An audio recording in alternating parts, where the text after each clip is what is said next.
예, 그 밖의 소득공제부터 다시 또 정리해 보겠습니다.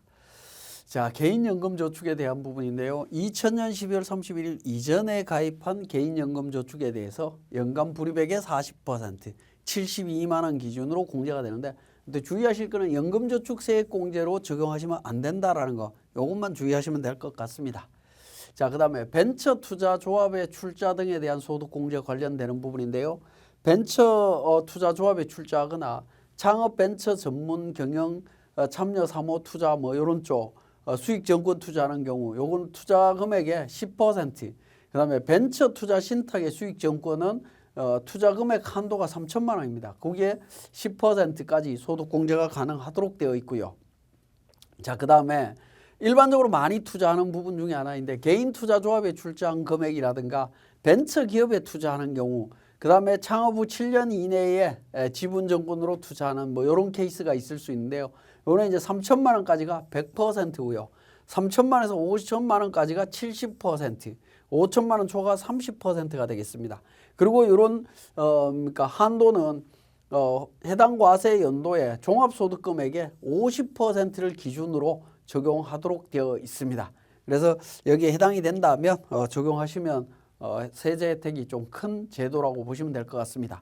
소득공제 시기는 거주자가 벤처투자조합 등에 출자 또는 투자한 경우에 그 출자일 또는 투자일이 속하는 과세 연도부터 출자 또는 투자 후 2년이 되는 날이 속하는 과세 연도까지 중에 1과세 연도를 선택해서 적용하시면 된다라는 겁니다.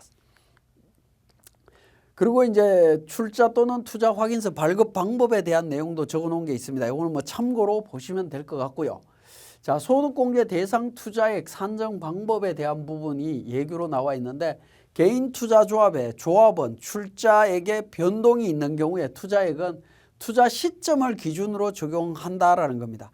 이미 소득공제가 적용된 개별 거주자의 출자액을 차감하도록 되어 있습니다. 자, 요 규정을 적용해서 해주시면 되겠고, 그 다음에 또 보면 벤처기업 등에 해당하기 전에 투자한 금액에 대해서는 어떻게 될 거냐라는 건데, 투자일로부터 2년이 되는 날이 속하는 과세 연도까지 벤처기업에 해당이 되면 적용이 가능하다라고 내용이 나와 있습니다.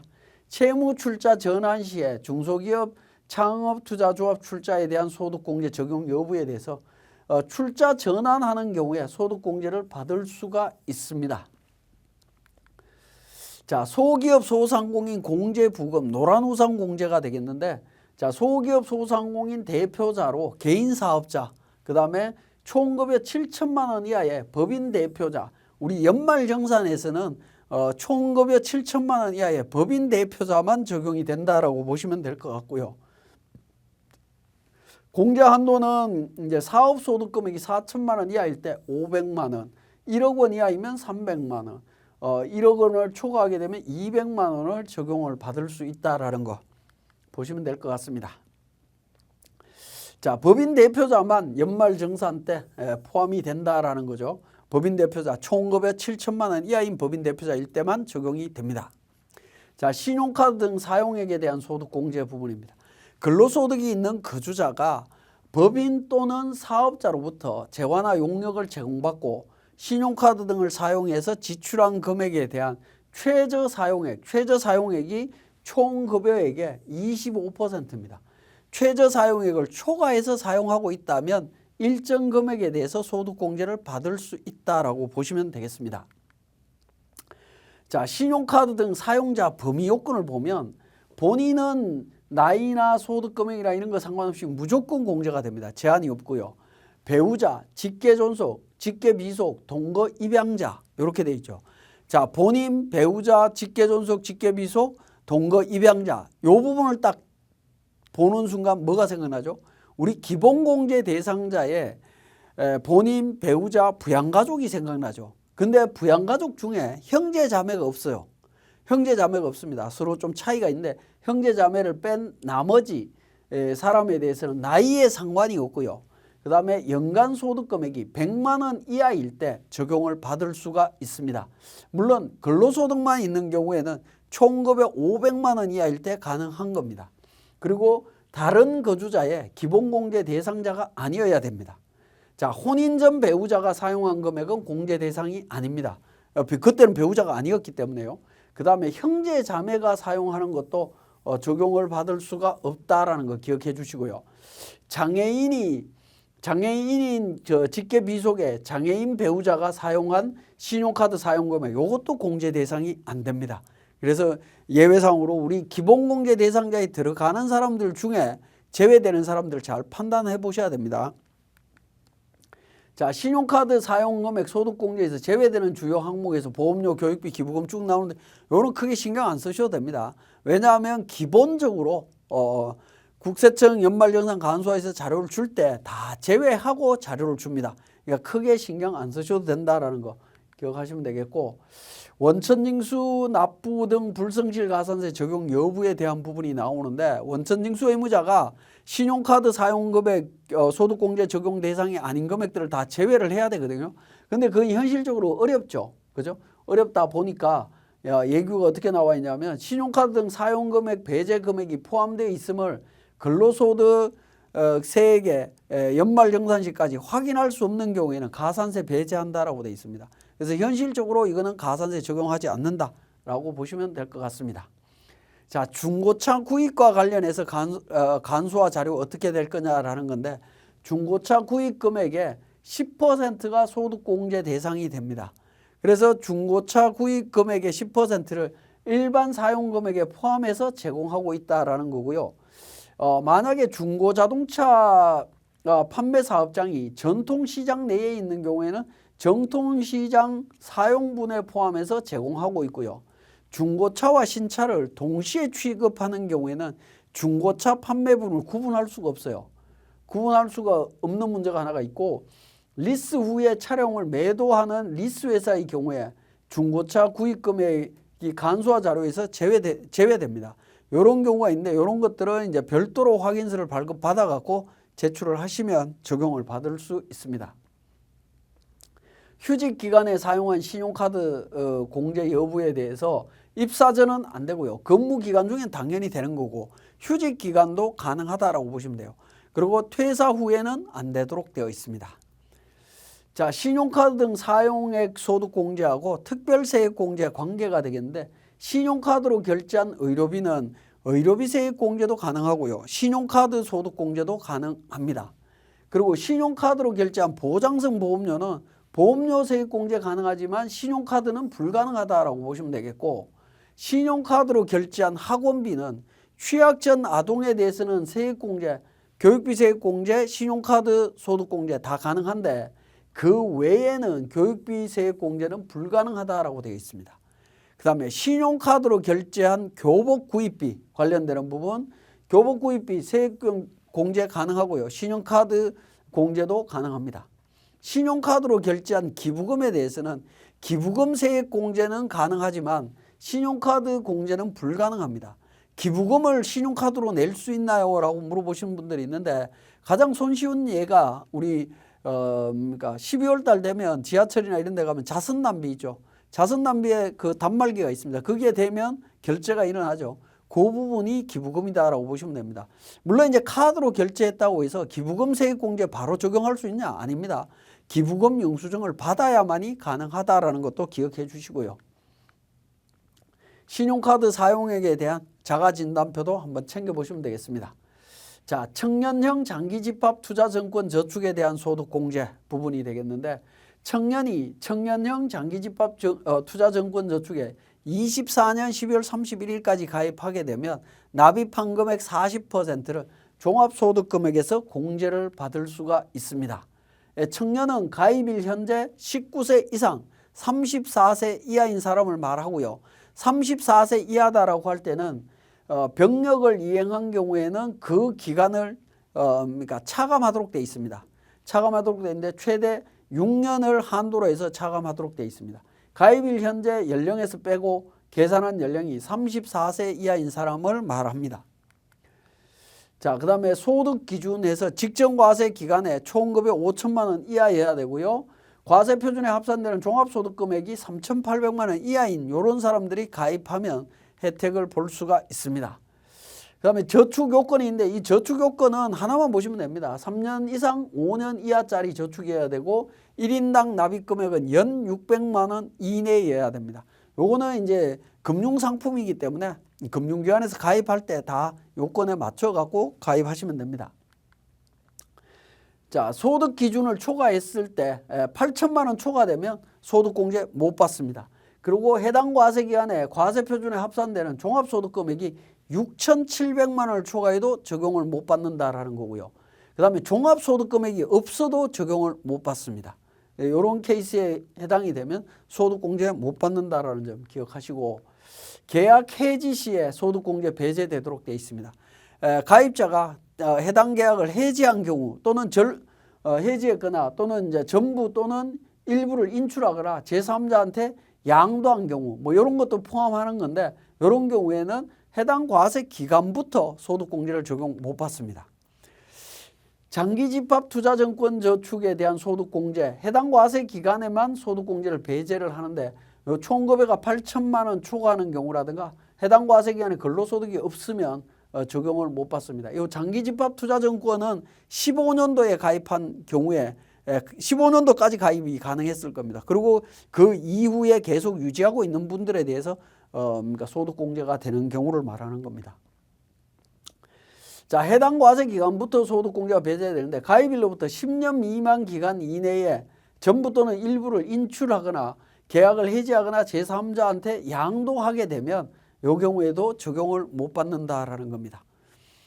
자, 소득공제 종합한도에 대한 부분인데 특별소득공제, 벤처투자조합에 대한 소득공제, 노란우산공제, 주택청약 저축 관련되는 소득공제, 우리사주조합 출자에 대한 소득공제, 장기집합 투자증권 저축에 대한 소득공제, 신용카드 등 사용액에 대한 소득공제, 이 부분에 대해서 최대 2,500만 원을 초과하면 적용을 못 받습니다. 근데 벤처투자조합에 대한 출자 부분에 있어서 공제율이 30%, 70%, 100% 적용되는 부분이 있습니다. 이 부분은 종합한도에서 제외를 합니다. 그래서 3천만 원까지 100%, 5천만 원까지 70%, 초과되는 금액에 대해서 30% 해주는 부분이 있었는데 그 부분은 빼고 나머지로 적용하시면 됩니다. 특별소득공제에 해당되는 부분 중에 건강보험료, 고용보험료, 노인장기요양보험료는 한도 적용 안 하고 전에 다 공제가 가능하다라고 보시면 될 것 같습니다. 자, 질문과 답변 사례에서 우리 중요한 내용들 몇 가지만 보도록 하겠습니다. 부모님이 분리과세되는 주택임대소득만 있는 경우에 기본공제 받을 수 있느냐? 주택임대소득 분리과세되려면 2천만 원 이하일 때입니다. 그죠? 2천만 원 이하일 때 가능하다라는 겁니다. 분리과세되는 주택임대소득만 있는 경우에 기본공제 받을 수 있습니다. 자, 그 다음에 아버지가 2010년에 퇴직해서 공무원연금으로 월 200만 원 지급받고 있다. 아버지에 대해서 기본공제 받을 수 있느냐라는 건데, 요거는 손쉽게 그냥 그 연금소득 원천징수 영수증을 발급받아 갖고 보시면 됩니다. 거기에 보면 얼마인지, 소득금액이 얼마인지 나옵니다. 그게 100만 원 넘어가면 적용이 안 된다라고 보시면 되겠네요. 자, 어머니가 국민연금으로 연 500만 원을 지급받고 다른 소득이 없는 경우에 기본공제 받을 수 있느냐라는 부분인데, 자, 이 부분도 이제 연금을 수령했을 때 연금소득공제가 일어날 수 있는데, 그러니까 공제를 하게 되면 소득금액이 100만 원 됩니다. 그래서 연금 수령액이 516만 6,667원일 때 소득금액이 100만 원 된다라는 거죠. 이 케이스 같은 경우에는 516만 원보다 작은 금액이죠. 그러니까 100만 원 이하니까 기본공제 받을 수 있습니다. 어머니가 은행의 연금저축계좌에 가입하고 연금으로 연간 1,700만 원을 받고 있다. 기본공제 받을 수 있느냐라는 건데, 이 경우는 안 됩니다. 사적연금인 경우에는 1,700만 원을 초과하는 경우에 무조건 종합과세하도록 되어 있습니다. 요 1,500만 원 넘어가면 무조건 종합과세입니다. 무조건 종합과세이기 때문에 연금소득금액이 100만 원 초과해서 적용을 받을 수 없다라고 보시면 될 것 같습니다. 그래서 연금 총액이 1,700만 원일 때 연금소득금액은 1,040만 원이 됩니다. 그래서 공제를 못 받습니다. 자, 어머니가 기초생활수급을 받고 있는데 기본공제 적용받을 수 있느냐라는 부분인데 기초생활수급과 기초연금은 연금소득 과세 대상이 아니기 때문에 공제를 받을 수가 있습니다.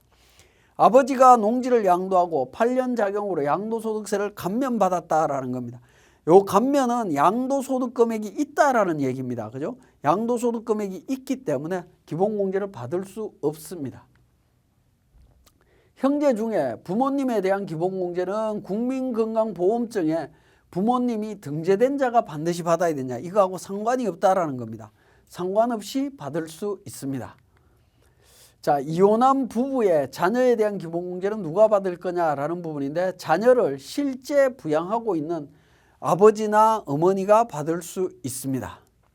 장남이 어머니에 대한 기본공제를, 차남이 경로우대 공제를 각각 받을 수 있냐, 기본공제와 추가공제를 분리해서 할 수 있느냐라는 건데 분리해서 적용할 수가 없습니다. 자, 암 환자의 경우에 장애인 공제를 적용받을 수 있느냐라는 건데 암 환자 모두가 장애인 공제 대상이 되는 건 아닙니다. 의사가 발급하는 장애인 증명서가 있어야 된다라고 보시면 됩니다. 자, 미혼 여성으로서 기본공제 대상자는 있으나 세대주가 아닌 경우에 추가공제 가능하냐라는 겁니다. 이 경우에는 세대주가 안 되면 적용받을 수가 없습니다. 자, 아들이 사망해서 할아버지가 손자에 대해 기본공제를 적용받는 경우에 한부모 공제가 가능하냐라는 겁니다. 할아버지 혼자, 할아버지가 적용받는데 할머니가 안 계시고 손자를 부양하고 있다면 한부모 공제 받을 수 있습니다. 이 경우에 할아버지는 한부모 공제도 적용이 되고 23년도 이후부터 자녀세액 공제도 가능하다라는 겁니다. 우리 교재에는 자녀세액 공제가 안 되는 걸로 되어 있는데 이 부분은 자녀세액 공제도 가능한 걸로 정리를 하시면 됩니다. 직장가입자인 근로자가 추가 납부하는 소득 원액 보험료 공제 가능하냐라는 건데, 회사에서 내는 건강보험료뿐만 아니라 지역에서 내는 건강보험료 추가로 내는 것도 가능합니다. 외국 보험회사에 납부하는 보험료, 건강보험료 공제 가능하냐라는 건데 이거는 안 된다라는 거 기억하시고요. 공동으로 소유하는 상속주택이 있는 경우에 주택임차 차익금, 원리금 상환액 공제 받을 수 있느냐라는 겁니다. 지분이 가장 큰 본인의 주택으로 보기 때문에 이건 적용을 받을 수가 없습니다. 무주택 세대에 해당이 되지 않기 때문에 그렇습니다. 자, 임대차 계약을 갱신하면서 추가로 전세자금 대출하는 경우에 주택임차 차익금, 원리금 상환액 공제 가능하냐라는 건데, 계약을 연장하거나 갱신하면서 차입하는 경우에도 공제가 가능합니다. 다만 금융기관 차입 시에 임대차 계약 연장일 또는 갱신일로부터 전후 3개월 이내에 차입하는 요건을 충족해야 됩니다. 자, 그 다음에 주택을 취득할 수 있는 권리를 보유하고 있다. 주택마련저축 납입소득 공제 가능하냐라는 건데, 분양권은 주택이 아니다라는 거죠. 그래서 가능합니다. 자, 주거용 오피스텔만 보유하고 있는 근로자의 경우에 주택마련저축 납입 공제 가능하냐? 이것도 가능하다라는 거죠. 자, 소득이 없는 배우자가 부양가족 명의로 가입한 주택마련저축 공제 받을 수 있느냐라는 건데, 근로자 본인 명의로 가입한 경우에만 가능합니다. 주거용 오피스텔을 보유하고 있던 중에 새로운 주택을 구입하면서 대출받은 경우에 장기주택 저당차익금 이자 상환액 공제 가능하냐라는 건데, 오피스텔은 주택으로 안 보기 때문에 가능합니다. 자, 판매 목적 주택을 보유하고 있는 자가 거주 목적으로 주택을 구입할 때 2주택자에 해당이 돼서 적용받을 수가 없습니다. 자, 임대사업용 주택을 한 채 보유하고 있고 사업자 등록을 할 예정이다. 주거용으로 주택을 추가 구입하면 장기주택 저당 차익금 이자 상환액 공제되느냐라는 건데, 요 2주택자에 해당이 되죠. 그래서 적용이 안 됩니다. 자, 장기주택 저당 차익금의 경우에 원리금 상환 방식으로 납부하는 경우에 상환액, 원금과 이자 모두 받을 수 있느냐라는 건데, 임차 차익금, 원리금에 대해서는 가능하지만 장기주택 저당 차익금은 이자만 가능하다라고 보시면 됩니다. 자, 맞벌이 부부의 신용카드 사용 금액은 합산해서 한 사람이 공제받을 수 있느냐라는 건데, 한 사람이 합산해서 공제받을 수가 없습니다. 휴직기간에 사용하는 신용카드 공제받을 수 있느냐라는 건데, 휴직기간에도 가능합니다. 휴직기간 중에 사용한 신용카드 사용액은 공제 대상이다라고 나와 있습니다. 자, 이번 시간은 여기까지 하도록 하겠습니다.